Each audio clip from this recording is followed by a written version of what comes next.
We're doing macronutrient challenges, and you have to eat hundreds and hundreds of calories of pure fat before you're going to notice an insulin effect. If it's in the realm of even like 300 calories, which is still pretty significant, that's the range we're using, not a single blip. The insulin and the C-Peptide don't budge at all.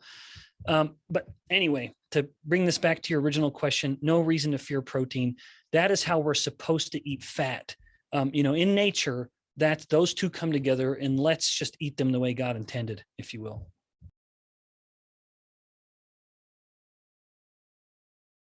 Because when you're fasting, the brain is producing ketones are providing about 70% of all of the brain's energy. And so its glucose need is very, very low, which is good because if you're not eating anything, you're going to, especially carbs, well, then it's nice that the brain's glucose demand has gone down. Once you start running out of fat, your production of ketones plummet.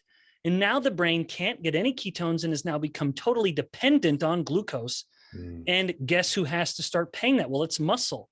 And so now you start stripping the amino acids from the muscle in order to make all of this glucose for the brain to eat. So the irony is they say, well, ketones, it's like you're tricking your body into starvation. In fact, ironically, having ketones means you're not in starvation. You're fasting. That's the difference between a fast and starvation. Do you have enough fat to make ketones to fuel the brain? Then it's a fast. Even if it's a 380-day fast like that fellow did in Scotland or Ireland or Wales, I think it was Wales actually, a documented fast of over a year. He, of course, was morbidly obese. It was under medical supervision with water, minerals, vitamins, etc.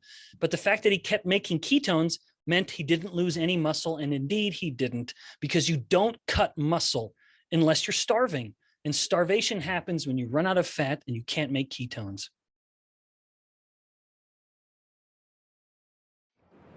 Annotated and summarized, easy to share with loved ones. The description below the title for this video has these summary points.